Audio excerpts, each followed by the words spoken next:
அட்டகத்தி தினேஷ், கலையரசன், ரித்விகா, ஷபீர் இவங்க ஆக்டிங்கில் இரண்டாம் உலகப் போரின் கடைசி குண்டு படம் மூலயமா அறிமுகமான அதியன் ஆதிரை ரைட்டிங் அண்ட் டைரக்ஷனில் அவரோட இரண்டாவது படமான தண்டகாரண்யம் மூவி ரிவ்யூ தாங்க இன்றைக்கி பார்க்க போகிறோம். இந்த மூவியோட run time 2 hours and 10 minutes. Hey guys, welcome to cinematics. இந்த மாதிரி மூவி ரிவ்யூஸ்க்கு நம்ம சேனலை சப்ஸ்கிரைப் பண்ணிவிட்டு அதையும் பிடிச்சிருந்தா ஒரு லைக் போட்டு விட்டுருங்க.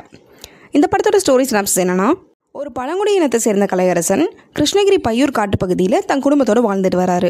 இவர் 7 வருஷமாக அந்த காட்டிலேயே டெம்பரரி ஃபாரஸ்ட் ரேஞ்சராகவும் இருக்காரு.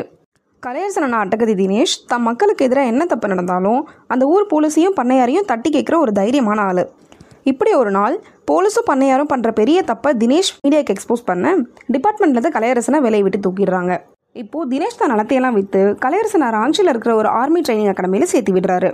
இதுக்கப்புறம் இங்கே லோக்கலில் தினேஷும் அங்கே ட்ரைனிங் கேம்பில் கலையரசனும் என்ன ஸ்ட்ரகிள்ஸ் எல்லாம் ஃபேஸ் பண்ணுறாங்க, அவங்க ஜேர்னி எந்த எக்ஸ்ட்ரீம் வர போகுது, இதெல்லாம் தாங்க இந்த தண்டகாரண்யம். இந்த கதை 2014 நம்ம நாட்டில் நடந்த ஒரு உண்மை சம்பவம்ன்றதே ஃபஸ்ட்டு ரொம்ப ஷாக்கிங்காக இருக்குது.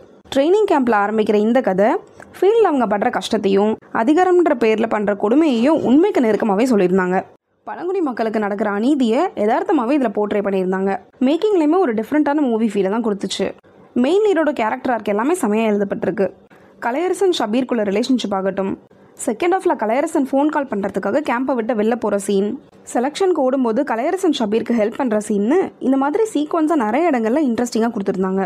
ஒரு யூஷுவல் ஸ்டோரியாக ஆரம்பிச்சு லோக்கல் பாலிடிக்ஸ், அதுக்கு மேலே ஒரு பாலிடிக்ஸ், அதுக்கு மேலே இன்னொரு பாலிடிக்ஸ்னு இவங்க ட்விஸ்ட் மேலே ட்விஸ்ட் வச்சுட்டு செம்ம சர்ப்ரைசிங்காகவே இருந்துச்சு. அப்படியே இந்த படத்தோட ட்ராபேக் சைட் வந்தோம்னா செகண்ட் ஹாஃப் ஸ்டேஜ் பண்ணப்பட்ட விதம் தாங்க.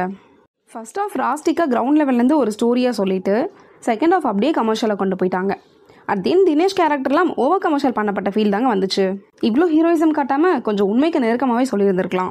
கலையரசனோட லவ் ஸ்டோரியும் அந்தளவுக்கு தாக்கத்தை கொடுக்கல, அதை இன்னும் கொஞ்சம் ஆழமாகவே சொல்லியிருக்கலாம். எடிட்டிங்கில் நிறைய டயலாக்ஸ் மாற்றிருப்பாங்க போல், சில கேரக்டர்ஸ்க்கெலாம் லிப்ஸிங் கரெக்டாக இல்லை. இப்படி ஒரு ஸ்ட்ராங்கான ஸ்கிரிப்ட் இருந்தும் இதை இவங்க ஸ்டேஜிங்கில் விசாரணை தானாக்காரன் மாதிரி பயங்கரமாக டெலிவர் பண்ணியிருந்திருக்கலாம். அந்தளவுக்கு ஸ்டஃப் இருந்தும் இவங்க விட்டது ஒரு ஏமாற்றமே. ஆக்டர் பர்ஃபார்மன்ஸ் பொறுத்த வரைக்கும் கலையரசன் படம் ஃபுல்லாகவே வந்து ஒரு ப்ராமிசிங்கான பர்ஃபார்மன்ஸே கொடுத்துருக்காரு. தான் ஃப்ரெண்டுக்கு ஹெல்ப் பண்ணுறதுலேருந்து கடைசியாக தான் ஹையர் அஃபிஷியல்ஸை எதிர்த்து கேள்வி கேட்குற எமோஷனல் சீன் வரைக்கும் ரொம்ப யதார்த்தமாகவே தன் அனுப்பி வெளிப்படுத்தியிருந்தாரு. தினேஷ்க்கு ஒரு நல்ல கேரக்டர்னாலும் அவரோட ஸ்க்ரீன் ப்ரெசன்ஸ் கொஞ்சம் கம்மியாகவே இருந்துச்சு. தன்னோட கெத்தான ஆட்டிடியூட்லையும் அதிகாரத்தை எதிர்த்து கேள்வி கேட்குற வசனங்களையும் தினேஷும் பாராட்டப்பட்டாகணும். ஷபீர் ஒரு டீஸ் பண்ணுற சீனியர்லேருந்து தனக்குள்ளே இருக்கிற வழியை வெளில சொல்கிற காட்சி வரைக்கும் ரொம்ப உணர்ச்சி வசமாகவே தன் அனுப்பி வெளிப்படுத்தியிருந்தாரு. படத்தில் தினேஷ் கலையரசனுக்கு அப்புறம் ஷபீருக்கு நல்ல கேரக்டராகவே மாட்டியிருக்கு. ஹியூமருக்காக யூஸ் பண்ணப்பட்ட பாலா சரவணன் அவர் வேலையை கரெக்டாகவே பார்த்துருக்காரு. இன்னும் ஒரு எமோஷனல் சீக்வன்ஸ் பண்ணியிருப்பாரு, அந்த சீன்லாம் ரொம்ப ஃபீல் பண்ணியிருக்காரு. அவ்வளோ சூப்பராக வந்திருக்கு அந்த காட்சி. ஃபீமேல் ஆக்டர்ஸ்க்கு பெருசாக ஸ்கோப் இல்லைனாலும் ரித்விகா அண்ட் வின்சு சாம் அவங்க ரோலை டீசெண்டாகவே பண்ணியிருந்தாங்க. ஜஸ்டின் பிரபாகர் மியூசிக்கில் சவுண்ட் ட்ராக்லாம் பயங்கர எமோஷனலாகவே வந்திருக்கு. சாங்கை மியூசிக் அண்ட் லிரிக்ஸோட கேட்கும் போது அதோட சோகம் நம்மளை தாக்கதாங்க செய்யுது.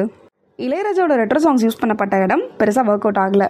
டிஓபி பிரதீப் கலைராஜா ஒரு டென்ஸ் ஃபாரஸ்ட் ஆகட்டும், ட்ரைனிங் கேம்பில் சோல்ஜர்ஸ் படுற கஷ்டமாகட்டும், எல்லா இடங்கள்லையும் ரொம்ப தத்ரூபமாகவே படம் பிடிச்சி காமிச்சிருக்காரு. இந்த படத்தோட பாசிட்டிவ்ஸ்னு பார்த்தீங்கன்னா heart hitting story, actors performance, music and cinematography.